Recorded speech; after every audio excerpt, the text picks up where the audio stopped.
Hey everyone, today in Lost Ark we're running the Hall of the Twisted Warlord Abyss dungeon.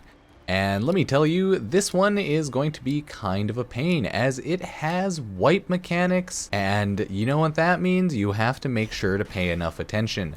The wipe mechanic on the first boss is pretty straightforward, but people won't get it probably, depending on if they're actually paying attention. The boss will mark someone, and they will have a target over the head. The marked person pretty much has to stand between the big bishop and the boss, or like the rook and the boss. I don't know technically which the chess pieces are. Just so when the big dude fires a cannon shot, it hits the boss. So you just pretty much stand in the way of that and make sure it hits the boss. And then phase 2, you gotta do the same, except the boss has defensive tokens around it. Or sorry, I guess I should call them chess pieces. They have defensive chess pieces, and you just kind of have to destroy those because it's harder to hit the boss with a cannon shot when it's being defended by defensive chess pieces.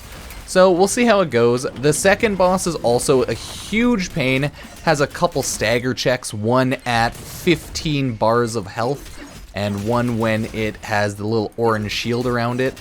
It's gonna be a fun time, we'll see how it goes, but chances are it will take you a while to get through this. Okay guys, I'll explain this fight pretty briefly. The enemies share a health bar. It is between this enemy and the rook over there. Pretty much, you have to kill them somewhat evenly, so try not to kill one much faster than the other, or else you're gonna hit a annoyed enragement timer. The boss mechanics on this one are overall simple, but easy to mess up for first timers. TLDR is big boy shoots off a cannon, and when he does, right now, the target, which is me, has to stand in between the enemy, the boss right here, so that the cannon fire hits her. And as you see there, the cannon fire hit her. That was really close. We almost messed that up because the people with the damage ability that I can't go near were standing too close to the boss. So yeah, it is what it is. It happens, okay. We have to, again, kill them somewhat evenly, but it's always hard to tell without them being close together how even it really is, right? Come on.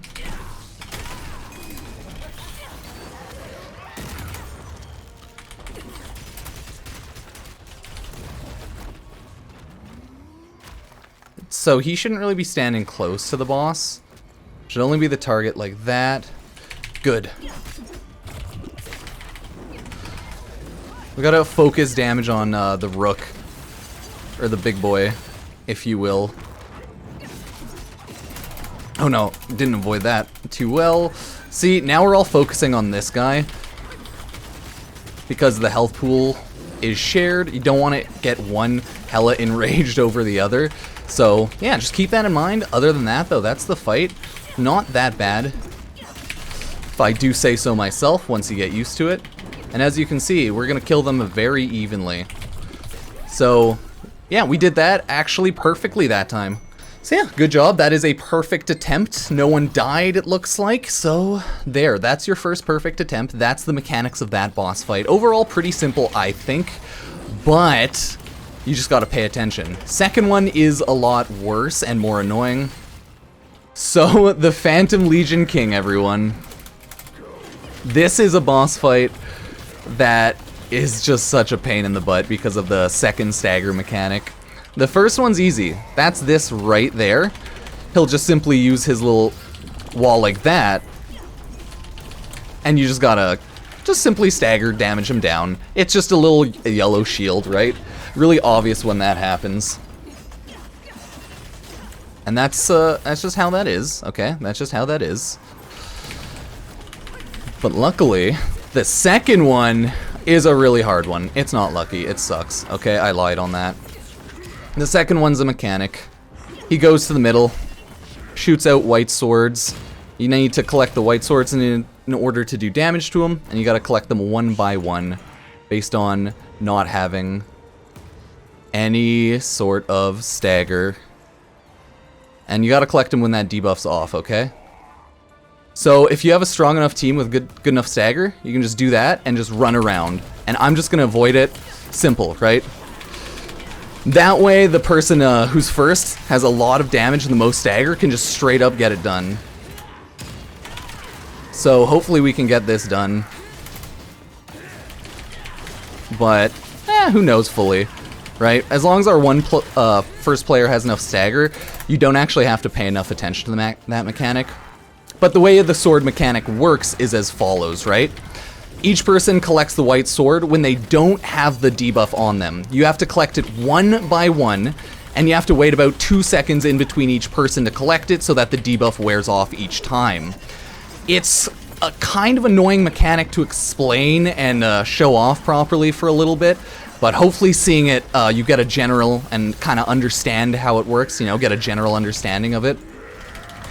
Usually people do it numbers based on the left. We coordinated in chat like, hey, I'll grab it, I have enough stagger, and then you two just like run around. So that's what we're doing here.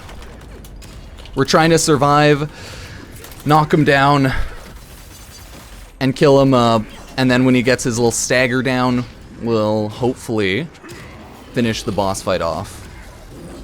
And not mess it up this time. It's such a pain in the butt. Okay? Huge pain. This one's simple. You just kind of have to walk away from the blades, or take kind of like a hit like I did there.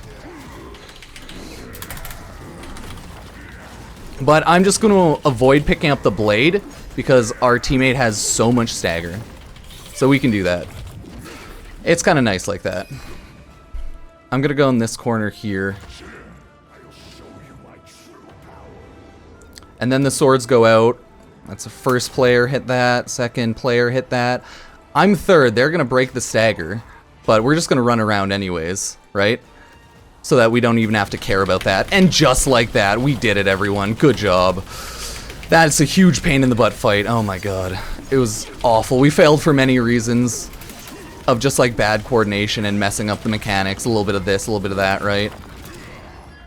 But that's okay, because now we actually did it. So hopefully that helped you. I know a lot of people have been having an issue with this fight. So yeah, I'll edit this on the correct attempts so that the failures aren't shown off, because this is probably going to take everyone quite some time. And then you get all the loot, and you get to watch this cool animation of the enemy dying. Holy hell, was that a pain in the butt. But we did it. You'll get your loot, and that is what it is, right? Rapid Beast definitely did the most damage for sure, and the most stagger, because he just went right on in there. But that one was rough. Well, let's get the bonus award here. I honestly generally would. It's kind of worth it. You get a lot of loot. But that is the fight. Hopefully it helps. Sub, like, comment. I'm gonna go take a nap. Server's gonna reset shortly anyways, so, well, go into maintenance. So yeah, see you. Peace.